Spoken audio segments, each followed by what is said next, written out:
शिवाय नमस्तुभ्यं श्री शिवाय नमस्तुभ्यं श्री शिवाय नमस्तुभ्यं। श्री राम श्री राम श्री राम।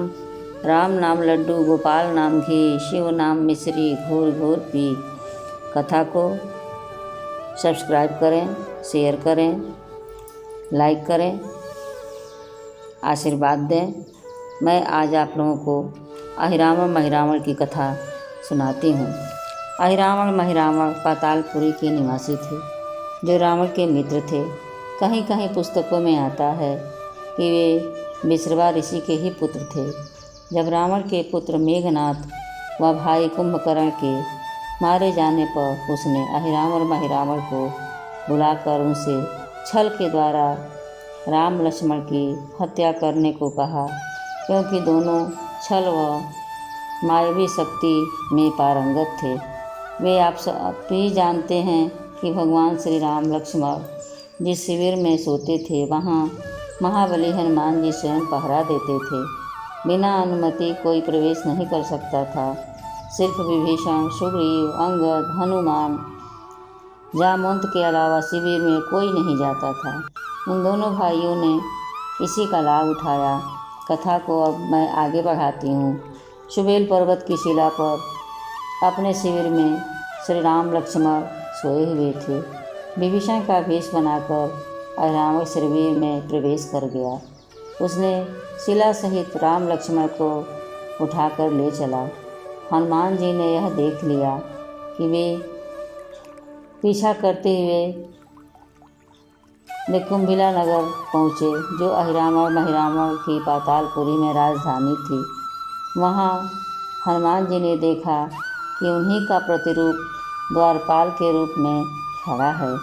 हनुमान जी को घोर आश्चर्य हुआ। उन्होंने देखा कि उसका आधा शरीर मछली का है और आधा शरीर उनके जैसा है। उन्होंने पूछा, तुम कौन हो? उसने कहा, मैं महाबली हनुमान जी का पुत्र मकरध्वज हूँ, इस नगर का द्वारपाल हूँ। हनुमान जी बोले, मैं तो बाल ब्रह्मचारी हूँ, तुम मेरे पुत्र कैसे हुए? तब उसने अपने जन्म की कथा सुनाई। उसने बताया, समुद्र में स्नान करते समय आपका श्वेत बिंदु गिरा, जो मछली निगल गई, जिसके गर्भ से मैं पैदा हुआ। उसने अपने पिता को प्रणाम कर चरण स्पर्श किया। महाबली ने उसे गले लगाया, आशीष दिया, राम कथा सुनाई और बोले, मेरी सहायता करो। बताओ, अहिरावण महिरावण ने राम लक्ष्मण को कहाँ रखा है? उसने बताया, उन्हें कामाक्षी देवी मंदिर के पास रखा गया है। कल प्रातः उन दोनों का वध अहिरावण व महिरावण करेंगे, किंतु मैं वहाँ तक आपको जाने नहीं दूंगा। मुझे युद्ध में पराजित करें, बांधकर नगर में प्रवेश करें। कथा को आगे बढ़ाती हूँ।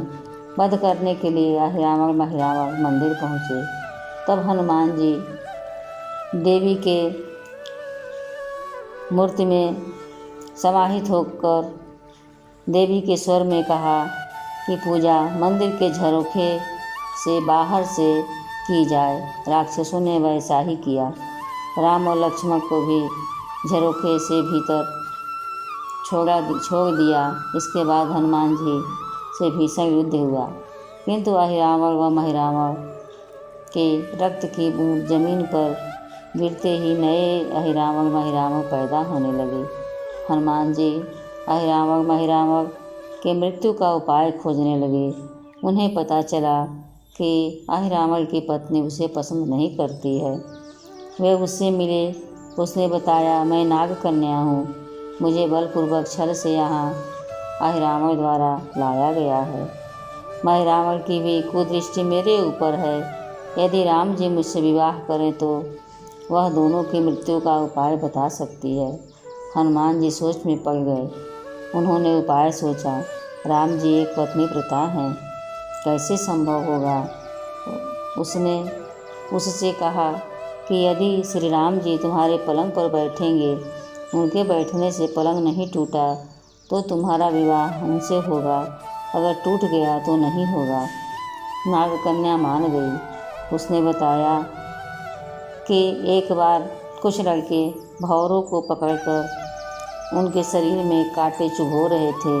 तब इन दोनों ने उन भौरों को बचाया था उन भंवरों के पास अमृत है।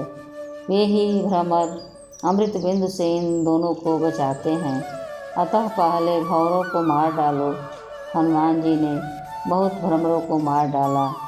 एक भ्रमर हनुमान जी से बोला, मैं आपकी शरण में हूँ, मुझे न मारें, जो कार्य कहेंगे मैं करूँगा। तब हनुमान जी ने कहा, जिस पलंग पर अहिरावण की पत्नी सोती है उस पलंग के अंदर घुसकर लकड़ी को खोखला कर दो। उसने वैसा ही किया।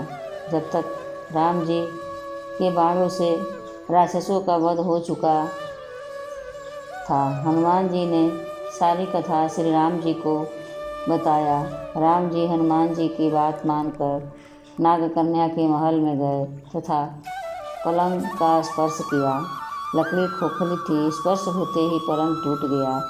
हनुमान जी की चतुराई से राम जी के व्रत की रक्षा हुई। उन्हें नागकन्या से विवाह नहीं करना पड़ा। उसने अग्नि में जलकर अपना शरीर छोड़ दिया।